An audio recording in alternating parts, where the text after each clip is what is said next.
It was more of a grind game than the other three games looked like against Laval. Just what was your assessment of your team's performance tonight? Yeah, I think Laval, I give a little credit to them. And I think it was a neutral zone. It was a neutral zone game of the last two games. They did a really good job of eliminating space to the neutral zone. And, I think we tried to use our speed and they kind of took advantage of it going up, getting through that neutral zone. I think we only had maybe one or two shots in the first and, we just couldn't get in their end. It was a little that's frustrating as a centerman. You're trying to find open ice, and they really took it away. And I think our team's trying to find its identity. And I think we tried to adapt a little bit in the third. We did a little bit better, and it was a grind of a week.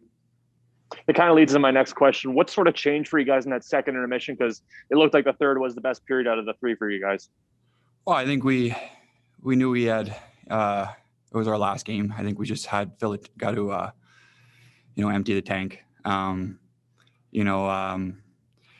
in-game adjustments. Like I said, you could be the fastest team in the world, but if another team's got two or three guys above you, you really we kind of played into their system. I felt like, but but you know what? The team's young and they're learning, and that's the most important thing. And being in these kind of situations is very important to their development. And, even for me, I'm still learning a lot of things. And like I said, we had a good third. I think great credit to Silovs, his first game coming in, a lot of firsts tonight.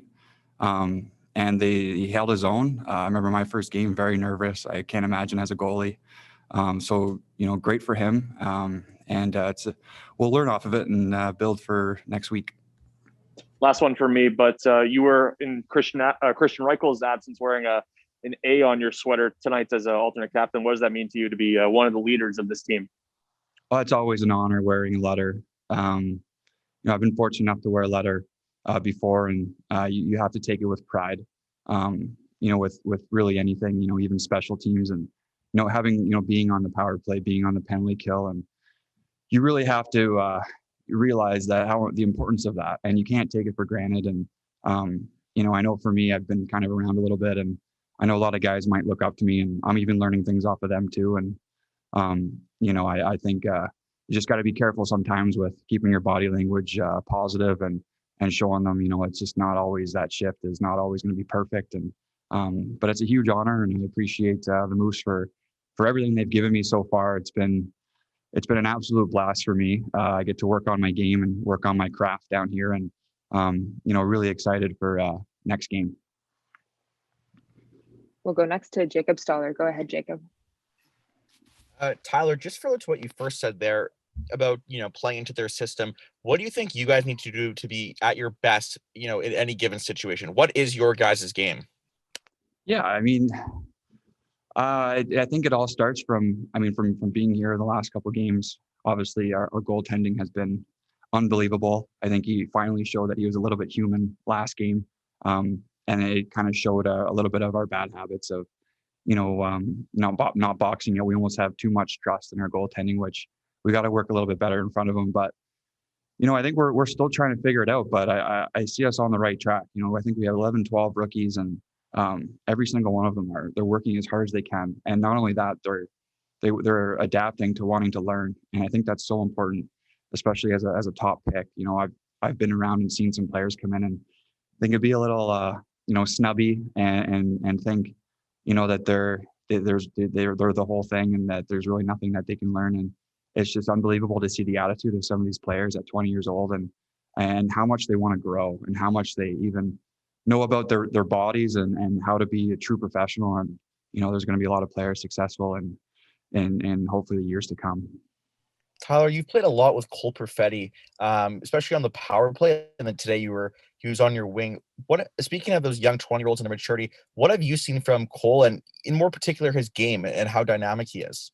Yeah, I think Cole's a great example. It's first off, like, the attitude is just unbelievable. Just a young kid that's ready to absorb, and I can learn a couple things off of him. There's a reason why he was picked so high, and it's all about trying to learn and develop your craft. And like on the power play, it's it's little things that you learn over just experience and being in the moment. And that's what's great about the minors. And, when he has a puck on the half wall, it's about reading PK sticks and having that instinct of, you want to draw and create your 2-on-1s and draw players here, draw players there, and create space for other players and other guys on the ice. And we had a couple, there's always going to be those growing pains when, but those are things that when I was 20, I still don't even have it all figured out. But even when I was 20, I know that, when we had the 30-year-olds on the team back then, they didn't like me too much, but Cole's a perfect example. He's got the instincts, he's got this, he's just got to develop a little bit into his body. But kudos for him. He's supposed to be playing in junior, but he's a smart player and very very fun to be a part of.